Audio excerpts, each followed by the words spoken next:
They say diamonds are a girl's best friend, until you see one wrapped around the neck of your husband's mistress. At a party meant to celebrate our life together, I stood there, silent, as the woman on his arm turned, smiled, and flaunted the necklace I once believed was a symbol of love. But that night something inside me broke. Not with rage. Not with heartbreak. With clarity. That was the night I smiled back, and began planning the revenge that would destroy them both. I still remember the feeling of the champagne flute in my hand. Cold, fragile. Just like the lies I'd been sipping for years. The ballroom was a shimmering sea of wealth, laughter, and polite deceit. Every chandelier sparkled with an intensity that mocked me, like they knew what I didn't. Yet, it was our 10th anniversary gala. A night Daniel promised would be unforgettable. He was right. Just not in the way I expected. I stood near the bar, the soft hum of a string quartet in the background, watching as guests arrived. I'd chosen my dress carefully, a deep emerald satin gown that hugged my curves and whispered elegance. I'd spent hours getting ready, excited to celebrate with the man I had loved for over a decade. Daniel was late. But then the doors opened. I saw him. And her. His hand was possessive on the small of her back. Her laugh tinkled like glass breaking, drawing attention. But it wasn't her beauty that made me freeze. It was the necklace around her neck. My necklace. The one Daniel gave me on our 5th anniversary. A custom-made piece. Teardrop diamonds with a sapphire center, just like my birthstone. I used to run my fingers over it in moments of doubt, believing it meant something. Love. Security. Forever. Now it clung to the throat of a woman I didn't recognize. And they were walking straight toward me.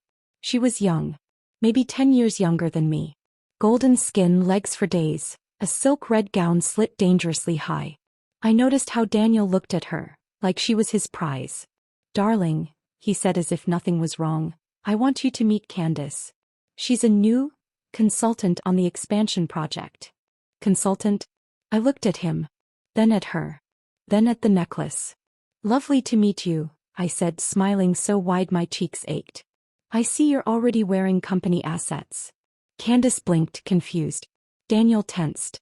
I caught the flicker in his eyes. The oh no she knows moment. I didn't cry. That would have been easy. Predictable. Weak. Instead I raised my glass. To new ventures, I said, clinking it against hers, watching the diamond sway on her collarbone like a taunt. I walked away after that. Not to leave but to breathe. My world didn't shatter. It shifted. Like tectonic plates grinding beneath the surface. Silent. Dangerous. And capable of destroying everything in its path. I didn't confront Daniel that night. There was no dramatic fight, no slap across the face, no storming out in stilettos. That's not how I operate. Instead I went home early claiming a headache. I waited in the dark, lights off, sitting at the edge of the bed we once shared. When Daniel finally walked in, I could smell her perfume still clinging to him. He turned on the light and froze. I didn't look at him. You lied, I said, voice low. And you didn't even have the decency to cover your tracks. He sighed, dropping his jacket onto the chair. It's not what you think. I turned to him then. She was wearing my necklace. He flinched. Did you think I wouldn't notice? I continued. Or did you want me to? Was it a test? A game? Daniel's jaw clenched. Look, Evelyn, things have been different between us. You've been so distant. Cold. But there was the blame shift. So you warmed yourself up elsewhere, I said flatly. He ran a hand through his hair. I didn't mean for you to find out like this. I was going to tell you. Eventually. Eventually. That word echoed in my mind. Eventually he was going to betray me. Eventually I'd be discarded. Eventually he'd take the life I helped build and hand it to someone younger, shinier. But that wasn't going to happen. Then let me make it easier for you, I said, standing. I walked over to the mirror and removed my earrings. Composed. Then turned to him. I'm not going to fight you for scraps of loyalty. Keep her. But don't think for a second that you're walking away clean. Daniel blinked. What's that supposed to mean? I smiled. The same way I had at the party. You'll see. The next morning, Daniel acted like nothing had happened. He sipped his espresso, scanned his emails, and discussed board meetings as though he hadn't paraded betrayal in a red dress the night before. But I didn't speak. I didn't argue. I let him carry on his performance while I reviewed my own. I wasn't going to beg for his attention. I was going to take his attention and everything else with it. For the past decade I had been more than just his wife. I was his business partner. Though he enjoyed the spotlight, I was the silent architect behind the scenes. The one who read every contract, managed the financial spreadsheets he never understood, and secured investors when his ego threatened to ruin negotiations. Daniel liked to play king. But I built the castle. And I knew exactly where the cracks were. While he continued his affair, I began mine, with power. It started with the bank accounts. Unbeknownst to Daniel, I had kept a private record of every transaction he'd made in our shared accounts, including the offshore accounts he assumed I didn't know existed. I'd created those accounts. I had the passwords. In the weeks following the party, I began withdrawing small amounts, just enough not to trigger alarms.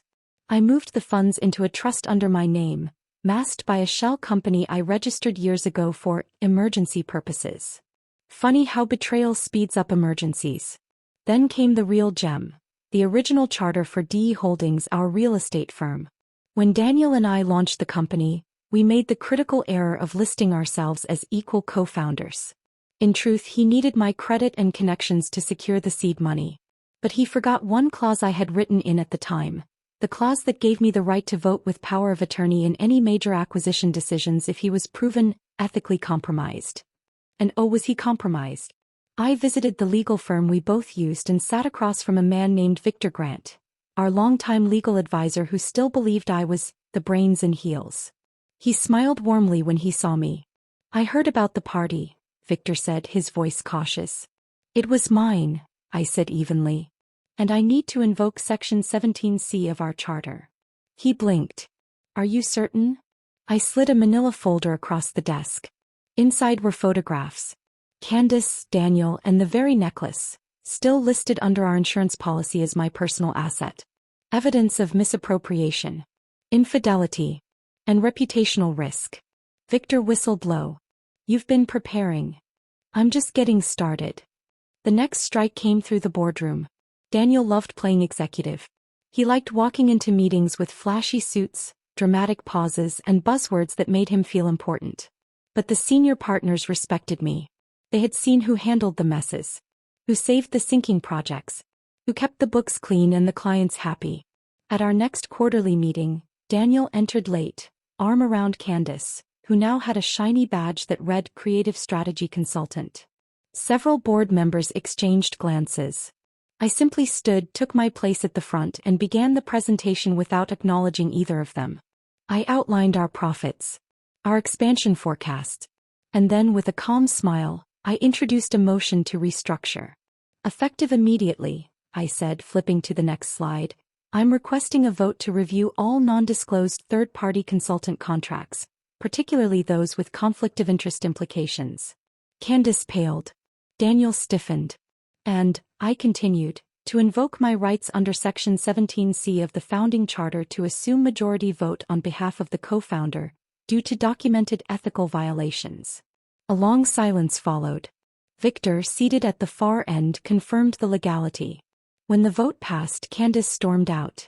Daniel followed, fuming. He cornered me near the elevators. You've lost your damn mind, he hissed. This is my company. No, Daniel, I replied coldly. This is our company. No. It's mine. He stared at me, lips parted in disbelief. I gave you everything, he said quietly. I leaned in, eyes never blinking. You gave her my necklace. That was the last thing you gave me. I didn't stop there. You see, revenge isn't just about the big moves. It's about 1,000 tiny cuts that bleed over time. I contacted the PR team.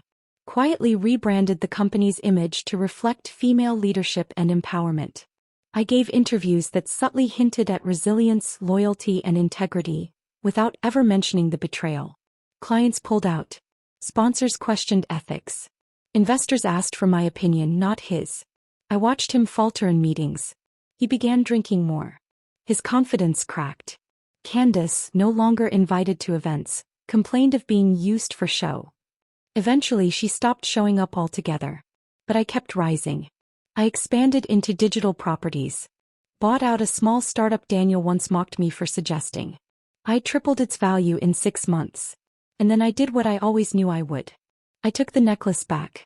It happened during a private event. One of our mutual acquaintances was hosting a charity gala. Daniel was invited. So was I. Candace arrived alone. Her lips tight, eyes scanning the crowd. She wore a modest black dress now, looking far less smug than the last time I saw her. But the necklace? She still wore it, perhaps out of spite. Perhaps because she couldn't let go of the one thing that still gave her power. I approached her at the champagne table. "I'd like my necklace back," I said softly. She turned startled. It was a gift. I smiled, calm and brutal. It was insured in my name. "You're wearing stolen property at a public event. Shall we call security?" Her face crumbled. She looked around, suddenly realizing people were watching. Slowly she unclasped it. Handed it to me. Not a word said. I walked away, letting the chain curl around my fingers like a serpent I'd tamed. Daniel was never one to sit quietly in failure. Even as his reputation floundered and D holdings slipped through his fingers, he started to scheme. Like a cornered animal dressing its wounds, he hid behind silence for a while. But the industry whispered. And so did I. 3 months after I took over, rumors began to swirl that Daniel was launching a new company. Phoenix Holdings. As if he could rise from ashes, he set on fire himself. I learned about it through a junior executive who used to sit 2 floors beneath us. Apparently, Daniel had begun poaching staff from my team, offering big promises, flashy perks, and the chance to create something visionary. Typical Daniel. Loud, shallow and arrogant. But I smiled. Let him try. Let him gather his matches. I already had the water ready. It didn't take long before I discovered the investors he was courting. 2 of them were international clients I'd worked with personally.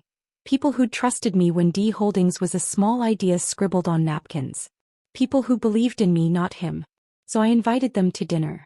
Not as a warning. Not as a plea. Just a simple, elegant evening under low golden lights at the Ivy Terrace. I didn't mention Daniel. I didn't need to. I talked about vision. About integrity. About sustainability in business and resilience after betrayal. I laughed lightly when one of them asked, "And how's your ex handling things these days?" "Still learning what foundations really look like," I replied. By the end of the evening, both investors backed out of Daniel's pitch. Quietly. Without explanation. Just gone. He didn't know I was behind it until later. Until his proposal documents were leaked. It happened on a cold Wednesday. The leaked files were posted anonymously to a private industry forum, one Daniel often bragged about being a power player in. In them were screenshots of inflated projections, internal memos filled with half-baked strategies, and most damning of all, emails between him and Candace negotiating an unreported payout from D Holdings before their quiet departure. Daniel had committed fraud. It wasn't enough to go to jail, but it was more than enough to tank trust. Word spread like wildfire. His attempt at a comeback was dead before it launched. And I was on a flight to Milan, finalizing a luxury real estate acquisition that would triple my portfolio. The headline broke as I landed. Former CEO caught in leak scandal. Phoenix Holdings investors withdraw support. I stared at the news alert on my phone, then tucked it away with a smile. Weeks passed. Daniel tried damage control. He sent out press statements, denied everything, blamed rogue employees, then, predictably, ghosted the media altogether. And then came the apology. Not to the world. To me. He showed up at my new office. Much smaller than the skyscraper we built together, but mine in every way that mattered. He looked exhausted. Diminished. The confidence he wore like a second skin had faded into shadows beneath his eyes. "Evelyn," he said. "I know you don't owe me anything, but I wanted to talk." I said nothing. Just watched him. "I messed up," he continued. "I was stupid. I didn't realize how much I depended on you until it was too late. The company, the clients, even me. You held it all together." He paused. "And I know I hurt you. I thought I wanted something different, something new, but Candace was never you." He looked at me like he expected tears. Or softness. Or mercy. But I had none left. "What do you want, Daniel?" "Another chance," he whispered. "Not as your husband. I know I lost that. But maybe as your partner again. I could help. We could work together." I stared at him. You don't want to work with me, Daniel. You want to hide behind me. He winced. I can earn it back. I'll sign anything. Just give me a chance to prove. No, I cut him off. Why? I leaned forward slowly, eyes locked to his. Because when you brought her to that party wearing my necklace, you didn't just humiliate me, you told me who you were. And I listened. He opened his mouth, then closed it again. I stood. I'm not your rescue plan. I'm your consequence. He didn't argue. He just nodded, turned, and walked out, his shoulders slightly hunched like he finally felt the weight he had always dumped onto me. But I wasn't done yet. Because there was still the house. The mansion in the hills Daniel had insisted we buy, for appearances. It was listed in his name. But I'd made the down payment. I'd handled the taxes. And tucked into the mortgage was a quiet clause that allowed a claim in event of spousal misconduct. One the lawyer inserted at my request years ago. I filed for that claim. The process was quiet. Clean. Legal. Within a month he received notice. I watched from my car as the eviction sign was posted. He stood at the top of the marble steps, hands shaking. Alone. Candace was gone by then. She had vanished after the leak. Another rat jumping the ship she helped set on fire. Daniel looked around like he couldn't believe it. That the fortress he once paraded as untouchable now stood empty. Echoing with memories of what used to be, and what he gave away for lust and pride. It started with an email. Candace, once confident, loud, and dripping in stolen sparkle, now humbled, wrote, I want to apologize. I didn't know everything. I was foolish. Can we meet? I stared at the screen, rereading her message 3 times. I hadn't heard from her since the fallout. Since she vanished after the leak, dodging the media, deleting her social accounts, and according to some whispers, fleeing to another city. And now, she was back. She had no idea how perfectly timed her reappearance was. I responded the next morning. Polite. Detached. I offered to meet at a discreet cafe. One of those places that catered to old money and whispered conversations. She arrived wearing a beige coat, oversized sunglasses, and anxiety like a second skin. I know you probably hate me, she began, wringing her fingers. But I just wanted to say I'm sorry. Truly. Thought he loved me. I didn't know he was still married, or that everything he told me about you was a lie. I let her talk. She poured it all out, how he'd promised her a future, blamed me for the coldness in the marriage and painted himself as a victim. How he convinced her she was special. That she was the beginning of something new. He made me feel chosen, she whispered. I finally spoke. He made us both feel that way. Her eyes welled up. She looked like a woman who had seen the truth far too late, and now stood with nothing in her hands but regret. Perfect. I want to help you, she said suddenly. I don't expect forgiveness, but I want to make things right. A lie? A performance? Possibly. But I didn't care. Because now she was useful. What Candace didn't know was that Daniel had one final move left. He'd been trying to sell a set of waterfront properties to a group of foreign investors under a new LLC, using proxies and false identities to bypass the reputational damage. If successful, he'd walk away with millions and quietly rebuild again. But the deal wasn't public. Not yet. I needed proof. I needed someone on the inside. Candace was that someone. I leaned forward at the cafe table and gave her one simple request. Get me into his next meeting. She blinked. Why? Because this time, I said, we're not just ending a marriage. We're ending the game. 3 days later, I received a text from her with a time and location. A hotel suite, rented under one of Daniel's shell company names. She said he had no idea she was talking to me. That he was desperate, trying to rebuild a deal that kept falling apart, clinging to his last chance at relevance. I arrived 30 minutes before the scheduled meeting, in a dark blazer and heels sharp enough to cut through the floor. The receptionist confirmed the suite under the alias and handed me a key. Candace had done well. Inside, I installed a small audio recording device and synced it to my phone. Then I left, walking past the concierge with a neutral smile. Later that night, I listened to every word Daniel said.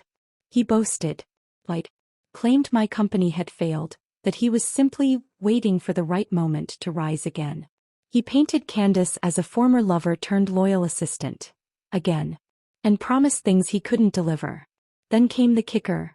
Financial documents. Ones Candace had secretly taken photos of and forwarded to me. Enough to trace the shell accounts. Enough to expose fraud. Enough to destroy him completely. I had everything I needed. But I wasn't going to the authorities. Not yet. First, I wanted him to feel it. I contacted the investors, quietly. The same men Daniel thought he had fooled. I revealed the hidden accounts, the falsified documents, and the ongoing scam in pristine, well-organized folders, handed over during a private lunch in a glass-walled boardroom. They were furious. Not at me. At him. He had insulted their intelligence, tried to play them, and now? They wanted revenge too. Leave the legal part to us, one of them said coldly. You just sit back and enjoy the fireworks. That evening I invited Candace over. She looked nervous, unsure of her place in this web she once helped tangle. You did good, I said, handing her a glass of wine. And I'm going to give you a choice. Her brows lifted. You can disappear again. Quietly. Safely. Or... I placed a red velvet box on the table. She opened it. Inside was the diamond necklace. Her breath caught. This time you'll wear it to the investor gala. One final time. Not as a mistress. But as a symbol. A symbol of what? I sipped my wine. Of what happens when women stop tearing each other apart and start tearing down the men who used them. The gala was exquisite. Glass chandeliers. Vintage violins. A garden blooming with light. Candace walked in on my arm, poised and composed in a black gown. The diamond necklace sparkled under the lights, drawing every eye, including his. Daniel stood across the room, stunned. He looked between us, his face paling with recognition and panic. And then, the investors arrived. They walked past him like he didn't exist. Straight to me. And then it was time. A presentation screen was rolled out. I clicked the remote. Slide 1. A picture of Daniel's shell company. Slide 2. The false projections he gave to investors. Slide 3. An audio clip. His voice. It's all clean, just run through 2 intermediaries. No one will trace it back to me. Gasps. Whispers. And Daniel, frozen. He started forward, sputtering. You can't just, this is illegal. One investor held up a hand. Illegal? You forged financial documents and misrepresented holdings. You're lucky this is a private room, Daniel. Daniel turned to me, desperate. Evelyn, please. But I walked away. Candace stayed just long enough to meet his eyes, then followed me out, leaving him behind in a room full of silent, angry men. The summons arrived on a Monday, neatly tucked into a cream-colored envelope and hand-delivered by a courier with trembling hands. I opened it without a blink, already knowing what it contained. Daniel had threatened it through back channels for weeks. She misused confidential data, he claimed. She breached fiduciary duty. A lawsuit crafted from desperation, built on lies, and doomed from the first signature. Still, I read it carefully, word for word, sipping my coffee in silence. The accusations were laughable. He had nothing on me and he knew it. This wasn't about winning. It was about noise. Distraction. Revenge. A pathetic last attempt to gain control of a narrative that had long slipped from his fingers. But what Daniel didn't know, what made me smile as I turned the final page, was that the law firm he hired. I owned them. Not in name, no. But in loyalty. Years ago, back when Daniel and I were still building D Holdings, I had chosen the legal team. Not Daniel. Me. I'd worked closely with the partners, negotiated contracts beside them, sent them holiday gifts with handwritten cards, and remembered their spouses' names. I built a bond, not for flattery but out of understanding. Loyalty is not bought in checks. It's earned in trust. I called Victor Grant, the senior partner, the same day the summons arrived. He answered on the second ring. Evelyn, I assume you've seen the paperwork. I have, I replied. And I assume you're aware of the conflict? There was a pause. A long one. Then he said, yes. And we were going to reach out to you today. Let me make this simple, I said calmly. Withdraw or be exposed. Another pause. Then, understood. By the end of the day, the law firm filed a motion to recuse themselves from the case, citing unresolvable conflict of interest. Daniel's tantrum, according to my sources, could be heard through the hallways of his rented office space. He tried to salvage it by hiring an aggressive, overpriced firm from out of state, A group with sharp suits, fake smiles, and no clue what they were stepping into. Meanwhile, I quietly assembled a team of my own. Lean, strategic, and lethal. Not for defense. For obliteration. Court proceedings were scheduled for 2 months later. In that time, I gathered every document, every timeline, and every whisper of proof that would not only dismantle his claims but expose the full extent of his misconduct. From financial manipulation to falsifying investment records to sleeping with a subordinate while married to his co-founder. I made sure the court filings were airtight. But I didn't stop there. I leaked the lawsuit to a financial journalist I trusted. Anonymously, of course. The headline was brutal. Bitter XO files desperate suit against former wife-turned-mogul. Sources say he's running out of cash and time. Suddenly, the court of public opinion was on my side. Investors began pulling away from any residual ventures he clung to. His credit lines froze. The media hounded him. And all the while, I said nothing publicly. Silence was my sharpest sword. When the court date arrived, the room was packed. Not with press. This wasn't that kind of case, but with murmurs. Old colleagues. Legal interns. Quiet observers who had watched the rise and fall of Daniel Reed and now came for the final blow. He looked worse than I remembered. Tired. Thinner. The tailored suits hung looser on his frame now. His new legal team, eager to prove their worth, argued loudly, throwing accusations like spaghetti against the wall, hoping something would stick. But my team? They stayed calm. Cool. Devastating. One by one they dismantled each claim. When Daniel's lawyers claimed I'd stolen company data, we showed the founding charter with my name first on every legal asset. When they accused me of public defamation, we presented signed investor affidavits confirming Daniel's fraud, long before I ever whispered a word to the media. Then came the final blow. We filed a countersuit. For defamation, harassment, and breach of fiduciary duty on his part, with detailed evidence including the fake shell companies, misused funds and internal emails Candace had helped us obtain. The judge didn't even blink. Motion to dismiss the plaintiff's suit, granted. Then turned to my side. Proceed with countersuit hearings next month. Daniel's jaw clenched. His fists balled. But he didn't say a word. There was nothing left to say. Outside the courthouse, I stood on the steps beneath a silver sky, breathing in the cold air. Reporters waited, microphones pointed, questions shouted. I walked past them in silence, my heels steady, my heart even steadier. That night I received an email from Daniel. Just 4 words. Can we talk privately? I deleted it. Weeks passed. I focused on expansion. My company had now moved into 3 new markets, including international real estate. I was being profiled in business magazines. Women reached out for mentorship. My team grew and my calendar filled with deals Daniel could only dream of closing. The court later ruled in my favor on all counts.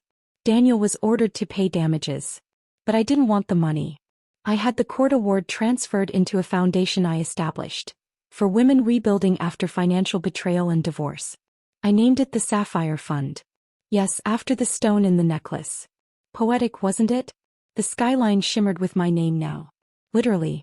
Evelyn and Company blazed across the top of the newest high-rise in Manhattan's financial district.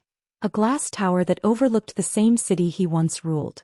I stood at the rooftop launch party, champagne in hand, dressed in midnight blue silk, with the wind in my hair and hundreds of guests celebrating the opening of my flagship headquarters.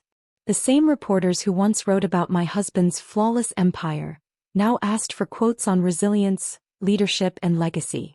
I didn't give them any. I just smiled. Because the story was no longer about him. It was about everything I became without him. In the months following the court's decision, Daniel disappeared from public view. The last time I saw him was a chance encounter. If you believe in such things. I was walking through Central Park one early morning, lost in thought when I saw him. Sitting alone on a bench near the fountain, coffee in hand, a scarf pulled up against his face. He looked smaller than I remembered. Weathered. Older. He didn't notice me at first. But then our eyes met. He stood. Foley. Evelyn. I paused, debating whether to keep walking. But I stopped. Out of curiosity, not kindness. You've done well, he said, glancing at the newspaper on the bench beside him. The cover featured my company's expansion into Europe. I built it from the ashes, I replied. You left me plenty of rubble to start with. His smile faltered. I lost everything. I tilted my head. No. You gave it away. He looked at me then, not with anger, not even regret, just a sort of quiet defeat. The kind that settles into your bones when you finally understand the cost of your own ego. I thought you'd be bitter, he said. Angry. Vengeful. I was all of those things, I replied. But I learned something more powerful. What's that? That revenge isn't loud. It's not fire or fury-filled speeches. Real revenge is success. Quiet, elegant, and untouchable. He nodded, eyes lowering. They don't return my calls anymore. The clients. The banks. Even Candace. She cut me off. I smiled softly. You should have protected the one person who built your world. Instead you handed it to someone who only wanted the view. He didn't respond. Just sat back down, slumped like the wind had been knocked from his chest. I left without saying goodbye. 6 months later I was in Paris. My company had just acquired a luxury development firm in the French Riviera. It was a celebratory week. Business deals by day, black tie galas by night.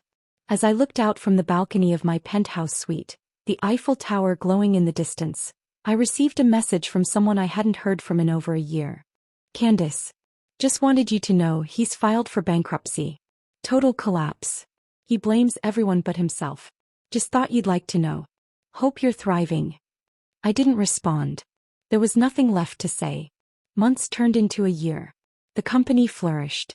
I was asked to speak at conferences, featured in magazines, even invited to consult with government panels on economic empowerment for women.